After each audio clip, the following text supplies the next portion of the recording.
আসসালামু আলাইকুম। তো আজকে আমরা অ্যাট্রিবিউট নিয়ে আলোচনা করব। অ্যাট্রিবিউট মানে হচ্ছে অবজেক্ট বা ক্লাসের ভেতরে ডাটা বা ভেরিয়েবল। সহজভাবে যদি আমরা বলি অ্যাট্রিবিউট ইকুয়াল টু অবজেক্টের প্রপার্টি বা ডাটা। ওকে, এক্সাম্পল যদি ধরি এখানে একটা পার্সন ক্লাস আছে, তো এখানে কনস্ট্রাক্টর ডিক্লেয়ার করলাম, দুইটা ভেরিয়েবল তৈরি করলাম এখানে, বা অ্যাট্রিবিউট তৈরি করলাম, এটাই নেম আর এজ। তো এখানে নেম আর এজ হলো অ্যাট্রিবিউট, যেটা আর কি বলছি যে একটা পার্সন ক্লাস তৈরি করে কনস্ট্রাক্টরে আমরা নেম আর এজ নামে দুটা অ্যাট্রিবিউট বা ভ্যারিয়েবল তৈরি করলাম।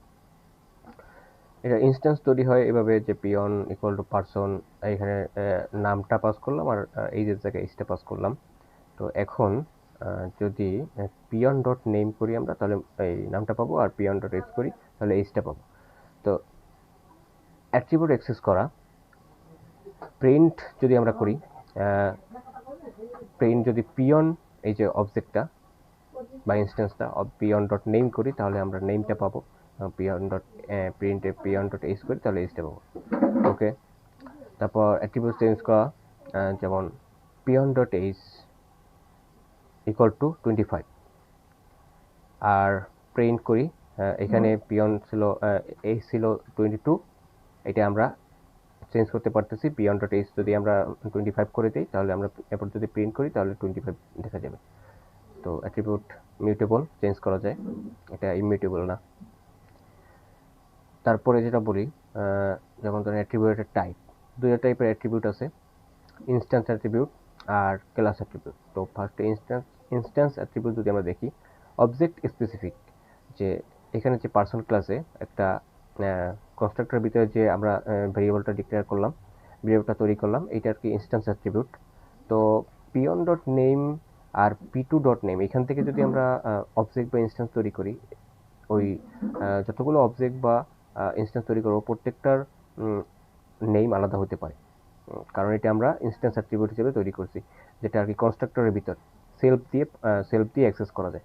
তো এই জন্য এই সেলফের মাধ্যমে আমরা প্রত্যেকটা অবজেক্ট বা ইনস্ট্যান্সের ডাটা আলাদা হইতে পারে, নেম আলাদা হইতে পারে ইনস্ট্যান্স অ্যাট্রিবিউট এর কারণে। তো এখানে পিয়ন পার্সন মনিম, পিয়ন পি2, এখানে পিয়ন পি2 হলো যে পি2 অবজেক্টে পার্সন রহিম করলাম, তাহলে এখন যদি আমরা প্রিন্ট করি পিয়ন ডট নেম মনিম আসবে, পি2 ডট নেম রাহিম আসবে। অর্থাৎ দুইটাই কিন্তু নেমকেই অ্যাক্সেস করতেছে বা একই ক্লাসটাকে অ্যাক্সেস করতেছে দুইটা অবজেক্টই, কিন্তু তাদের নাম আলাদা, যেহেতু আমরা এটা ইনস্ট্যান্স অ্যাট্রিবিউট এই কারণে। এখন যদি আমরা ক্লাস অ্যাট্রিবিউট দেখি, এটা ক্লাস লেভেলে ডিফাইন করা হয়, অর্থাৎ species equal to human class attribute, এটা ক্লাস অ্যাট্রিবিউট। এইটা আর কি কনস্ট্রাক্টরের বাইরে ডিক্লেয়ার করা হয়েছে গ্লোবালি। ওকে, একটা ক্লাস তৈরি করে গ্লোবালি, যে কোনো কনস্ট্রাক্টরের বাইরে বা কোনো ফাংশনের বাইরে তৈরি করা হয়েছে, এটা গ্লোবালি তৈরি করা হয়েছে ক্লাসের ভিতরে, তাই এটা ক্লাস অ্যাট্রিবিউট, ক্লাস লেভেলে ডিফাইন করা হয়েছে। তো তো এখন আর এই যে কনস্ট্রাক্টরের ভিতরে যে নেমটা, এটা হলো ইনস্ট্যান্স অ্যাট্রিবিউট।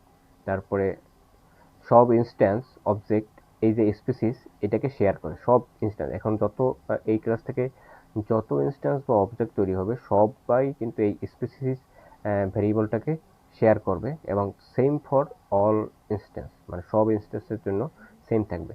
আমরা উদাহরণ দেখি, পিয়ন পার্সনটাকে ক্লাসে কল করলাম, পি2 আর একটা তৈরি করলাম অবজেক্ট পার্সন ক্লাসের, তারপরে যদি আমরা প্রিন্ট করি পিয়ন ডট স্পিসিস, এখানেও হিউম্যান আসবে, পি2 ডট স্পিসিস করে এখানেও হিউম্যান আসবে, কারণ এটা ক্লাস লেভেল অ্যাট্রিবিউট ছিল। এবং সমস্ত যত অবজেক্ট বা ইনস্ট্যান্স তৈরি হবে সবাই এই স্পিসিসটাকে শেয়ার করবে, এবং সবার জন্য এই স্পিসিসটা সেম হিউম্যানই থাকবে। এবং যার কারণ হচ্ছে মূলত এটা ক্লাস অ্যাট্রিবিউট, গ্লোবালি ক্লাসের ভিতরে ডিক্লেয়ার করা হয়েছে, এবং এটা ক্লাস অ্যাট্রিবিউট এই কারণে। তো রিয়েল লাইফ অ্যানালজি করি, ক্লাস হলো স্টুডেন্ট আর অ্যাট্রিবিউট হলো নেম আইডি মার্কস। আচ্ছা, ক্লাস আর ভ্যারিয়েবলের মধ্যে পার্থক্য কি, যে কোথায় থাকে? ভ্যারিয়েবল থাকে জেনারেল কোডে, আর অ্যাট্রিবিউট থাকে ক্লাস বা অবজেক্টের ভিতরে। ওকে, বিষয় অ্যাক্সেস, ভ্যারিয়েবল সরাসরি অ্যাক্সেস করা যায়, আর অ্যাট্রিবিউট অবজেক্ট বা ক্লাস দিয়ে অ্যাক্সেস করা লাগে। এক্সাম্পল যদি ধরেন কেউ অ্যাক্সেস করি আমরা এক্স ইকুয়াল টু 10, তো এটা যদি প্রিন্ট করি তাহলে 10 দেখা যাবে। আর এখানে আমরা কি আছে, যদি পিয়ন ডট নেম প্রিন্ট করি তাহলে যদি ওই নেমের ভিতরে যে ডাটাটা থাকবে ওইটা দেখা যাবে। তো এটা ছিল অ্যাট্রিবিউট আর ভ্যারিয়েবলের মধ্যে পার্থক্য। তারপর মেথড ও অ্যাট্রিবিউট, মেথডও কিন্তু অ্যাট্রিবিউট হিসেবে কাউন্ট হয়।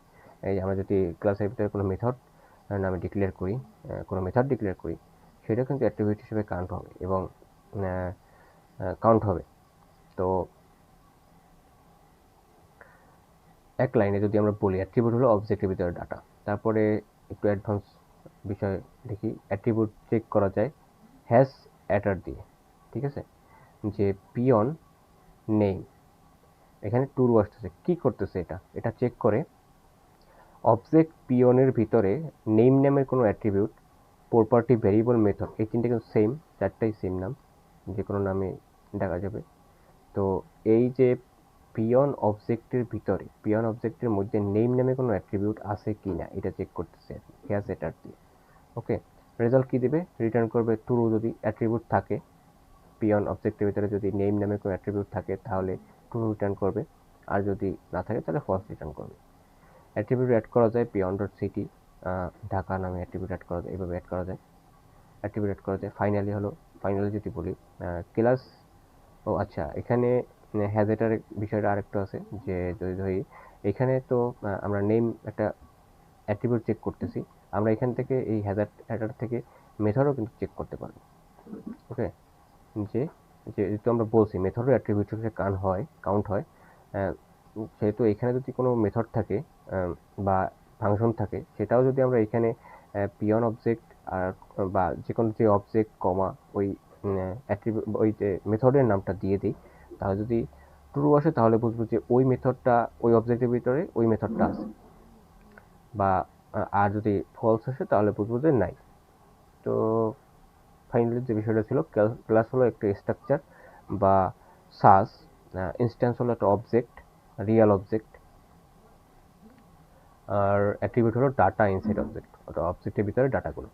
তো এটাই ছিল তো অ্যাট্রিবিউট সম্পর্কে হালকা একটু আলোচনা। তো ধন্যবাদ সবাইকে, আসসালামু আলাইকুম।